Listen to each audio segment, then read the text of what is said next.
नया batch start करने जा रहे हैं, उस बैच का जो टाइमिंग रखा गया है वो 8 बजे से रखा गया है।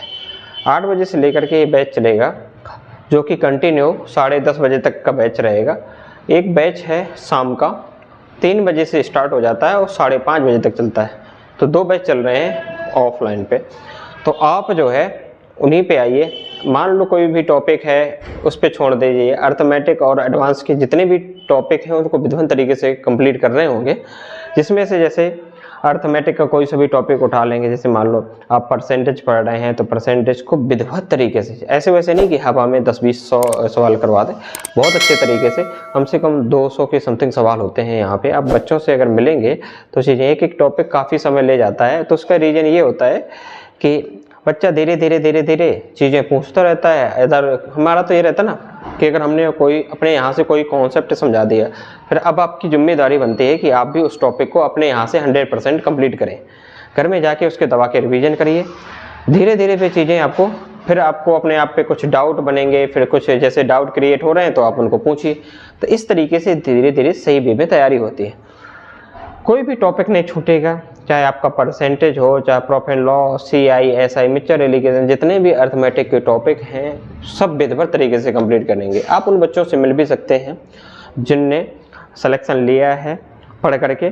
और अभी भी आपके सामने अभी देखना इस वाले बैच में कितने निकले थे। अगर आप सोच रहे हैं, अगर आपको नहीं पता है, अगर आप यहीं पे हैं, आसपास कहीं से बिलोंग करते हैं, अगर आ सकते हैं तो आइए, क्योंकि समय को बर्बाद ना करिए। इसके पहले आपको पता है कि यूपी पुलिस की वैकेंसी आने वाली है। यूपी पुलिस की बहुत जल्दी नोटिफिकेशन आने वाला है। अब ये नहीं कह सकते हैं कब आ जाए, लेकिन बहुत ही जल्दी आने वाला है। बस आप लगे रहिए, अपनी तैयारी को मजबूत करते रहिए। बाकी का है तो मैं आपको पूरा का पूरा सिलेबस इसके एग्ज़ाम के पहले करवा दूंगा। बाकी आपको रिवीजन करना रह जाएगा। 2-3 चीज़ें हैं। आपको प्रैक्टिस, प्रूव नहीं करना, अपने आप को इम्प्रूव करना है। Solid discipline, regular practice. कहते हैं कोई भी लक्ष्य मनुष्य के साहस से बड़ा नहीं, हारा तो वो है जो इंसान कभी लड़ा नहीं।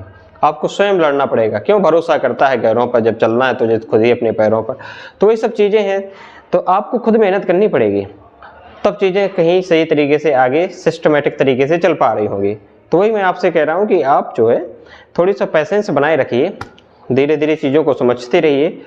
एक दिन में नहीं कुछ हो पाता है। आपको भी पता है कि क्लास में आने से एक दिन में कोई विद्वान नहीं बन जाता, कि अखाड़ा में जाने से एक दिन में पहलवान बन जाता है। उस चीज़ों को थोड़ी सा टाइम लगता है समझने में। धीरे पहले तो आपको अपना बेस तैयार करना पड़ेगा। जब आपका बेस अच्छा मजबूत हो जाएगा ना, किसी बिल्डिंग का स्ट्रक्चर जब तैयार हो जाता है, तो फिर आप उसमें कितना भी सजावट करते रहो, फिर वो बात का काम होता है, उसकी सजावट, पेंटिंग, टेंडिंग, सब जितना भी है वो सब चीज़ें बात की काम होती है। तो वही चीज़ है, पहले तो आपको बेसिक मजबूत करना है। या बच्चा आके तुरंत वो है तो अपने आप को सोचता है कि मैं आर्यभट्ट का फूफा बन जाऊँ, ऐसा नहीं है। टाइम लगता है चीज़ों को समझने में। धीरे धीरे कॉन्सेप्ट एक बहुत गहरी चीज़ होती है। कॉन्सेप्ट की जांच तभी हो पाती है जब सामने वाला आपसे कोई क्रॉस क्वेश्चन करे। तो ये सब चीज़ें हैं। आप धीरे धीरे अपनी तैयारी को बनाए रखिए। टाइम की बात रही तो टाइम जो है वो आपका सुबह 8 बजे से बैच स्टार्ट हो जाता है और 10:30 बजे तक कंटिन्यू बैच रहता है, मैथ रीजनिंग। इसके बाद शाम वाला जो बैच है वो 3 बजे से स्टार्ट हो जाता है और 5:30 बजे तक चलता है। अब धीरे धीरे जो है जैसे उस समय को और इंक्रीज कर देंगे आगे। तो बस 2 ही बैच हैं। आइए, आपका वेलकम है। Thank you so much. धन्यवाद।